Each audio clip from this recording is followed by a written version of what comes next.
이번 10번째 편은 지금까지 설명한 9편을 정리하는 것으로 19세기 말부터 시작된 원자와 같은 미세 구조로부터 나타나는 고전 이론으로부터 설명하지 못하는 현상을 해결하기 위한 노력으로 양자 개념을 도입하여 1920년대 진정한 양자 이론 확립을 위한 기반을 마련하는 과정이었습니다. 흑체 문제, 광전 효과, 전자와 원자핵 발견에 따른 수소 원자 모형은 실험 결과를 설명하지만 해결하지 못하는 문제들이 여전히 있게 됩니다. 문제를 해결하기 위한 모형과 이론의 제안은 새로운 문제를 만들어냅니다만 진정한 양자 이론 확립을 위한 기반이 됩니다. 16세기 이후 근대 과학의 혁명을 거쳐 19세기 말까지 자연에서 인간이 경험하는 물체의 움직임을 설명하는 고전 이론이 완성되어 자연 현상을 정확하게 설명할 수 있게 되었습니다.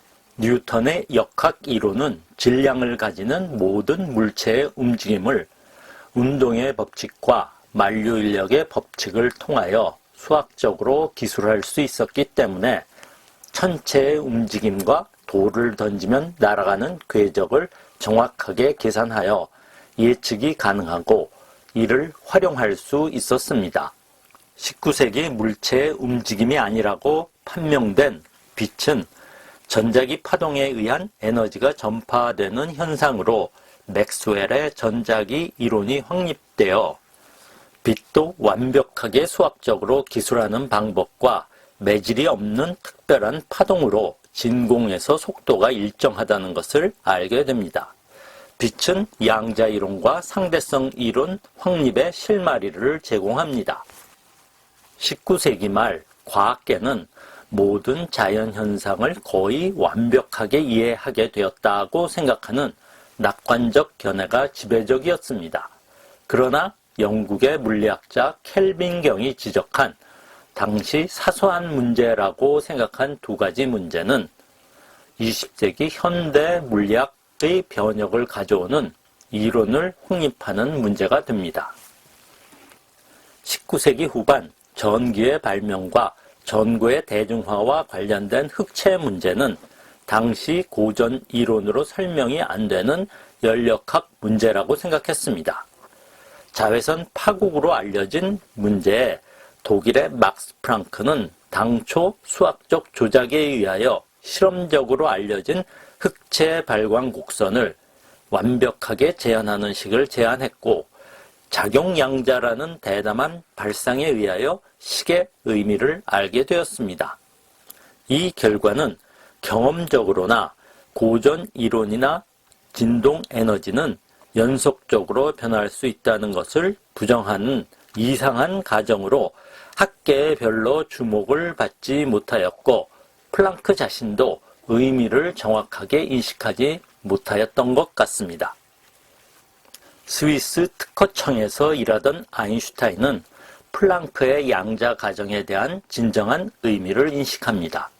아인슈타인도 물체의 상태가 최소 단위를 갖는 유한계의 입자들의 위치와 속도로 결정된다면 무한한 연속 공간의 전자기적 상태를 설명하는 맥스웰의 전자기 이론과 양립하는 게 어색하다고 생각하고 이를 해결하기 위한 연구를 하게 됩니다. 프랑크는 E=hν라는 에너지 양자화 개념을 빛은 그 에너지를 가진 입자로 생각하면서 그 빛의 진동수에 의하여 표현된 관계식으로 본 것입니다. 당시 고전 이론으로 설명이 안 되는 광전 효과 실험을 아인슈타인은 광양자 가설을 적용하여 실험 결과를 완벽하게 설명합니다. 쪼여주는 빛은 진동수에 비례하는 에너지를 가지는 입자로 생각하고 금속 표면의 전자와 충돌하는 경우 전자가 표면에 결합하고 있는 에너지 이상, 즉 문턱 에너지 이상의 광양자로 충돌해야 전자가 떨어져 나오고 떨어져 나온 광전자의 운동 에너지는 에너지 보존 법칙에 의하여 완벽하게 실험 결과를 설명할 수 있었습니다. 아인슈타인은 빛이 입자성을 가지고 있다는 이론을 제안하였으며 이를 지금 광자라고 부릅니다. 한편 원자는 더 이상 쪼개질 수 없는 기본 입자로 제한되었지만 J.J. 탐슨은 음극선 실험을 통하여 전하를 가지는 전자를 발견합니다. 전자는 크기가 매우 작은 것으로 판명이 되었는데 원자는 전체적으로 중성이기에 양전하를 가져야 하기 때문에 원자 전체의 크기의 양전하를 가진 부분에 작은 음전하의 전자가 박혀있는 초콜릿 쿠키 형태의 원자 모형을 제안합니다.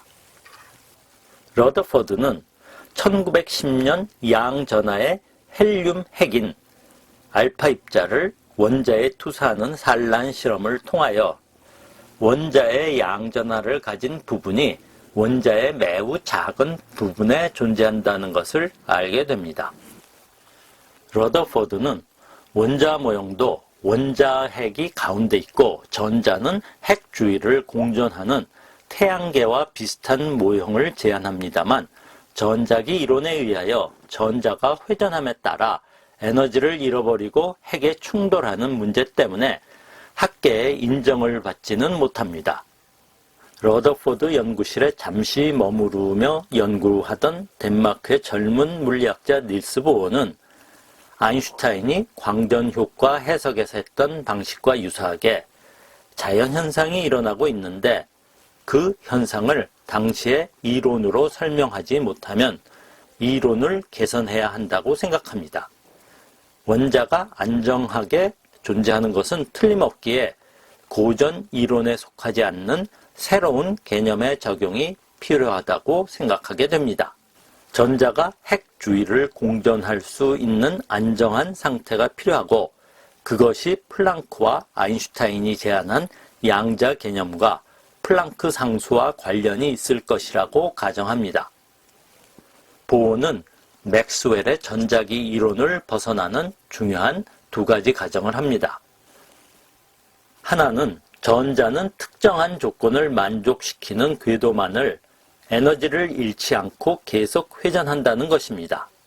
이러한 궤도는 특정한 에너지를 가지고 있는 정상 상태라고 할 수 있는데 회전하면서 에너지를 사용하지 않기 때문에 빛을 내보내지 않는다고 가정합니다. 다른 하나는 전자기 이론에 의한 빛은 전자가 회전하는 동안 발생한다는 것 대신 전자가 궤도 사이를 전이할 때, 즉 옮겨갈 때 빛을 발생한다는 것입니다. 첫 번째 가정인 전자가 회전할 수 있는 궤도가 정해져 있는데 높은 에너지의 상태의 궤도, 즉 핵으로부터 멀리 떨어져 있는 궤도에서 더 낮은 에너지 상태의 궤도로 전이되는 과정에서 빛이 발생한다는 것입니다. 그리고 반대로 에너지를 흡수하면 낮은 에너지 상태에서 높은 에너지 상태로 전이한다는 것입니다. 따라서 이 두 가정에 의하면 빛으로 나오는 에너지는 전자가 옮겨가는 두 궤도의 에너지 차이에 해당할 것입니다. 그리고 발생하는 빛은 아인슈타인의 양자 에너지로 표현하면 아주 간단한 식으로 표현할 수 있습니다. 그리고 이러한 가정을 수소 원자로부터 나오는 선 스펙트럼의 리드버그식에 적용하여 양자수가 커지면 바로 이웃하는 궤도의 에너지와 차이가 줄어들게 되고 n이 무한대가 되면 에너지의 차이가 없어지고 궤도 에너지가 연속적이 된다고 볼 수 있기 때문에 이를 대응 원리라 하여 고전 이론이 양자 이론의 특수한 경우라는 것을 의미하게 되고 양자 이론이 고전 이론을 포함한다는 것으로 이를 이용하여 리드버그 상수를 결정하였는데 실험의 경우와 일치함을 보이고 양자 조건으로 회전 각 운동량이 양자수에 비례하는 간단한 식을 보입니다.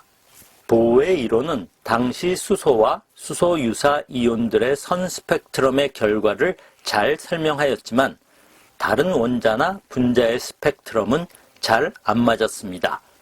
그리고 모형 자체에도 설명하지 못하는 문제를 가지고 있었습니다.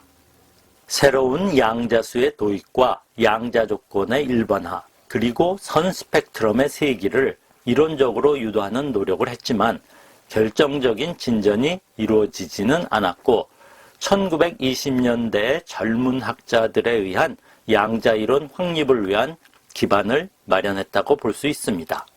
이번 편은 9번째 편까지를 요약하였는데 이 양자이론 시리즈에 설명하고자 하는 방향은 근대 과학, 특히 물리학은 실험 결과를 수학적 방법을 사용하여 이론화하는데 왜 그런 수학식이 나오는지는 모르는 경우가 있습니다.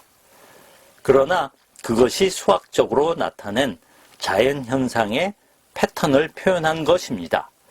고전 이론의 만류 인력도 그렇고 양자이론도 마찬가지입니다. 그런데 양자이론의 경우는 일상적인 경험과는 다르게 설명하기 때문에 이해하기가 더욱 힘듭니다. 이해하기는 힘들지만 실험적 결과를 예외 없이 정확하게 설명하기에 양자이론은 현재 가장 정확히 자연을 설명하는 이론이라는 것입니다. 다음 편은 1920년대 들어서면서 젊은 학자들의 대담한 생각이 고전 이론을 수정하는 정도가 아니라 완전히 다른 체계를 만드는 과정이 시작되는데 첫 번째로 모든 물질은 파동성을 가진다는 드브로이의 물질파 이론에 대하여 설명하겠습니다.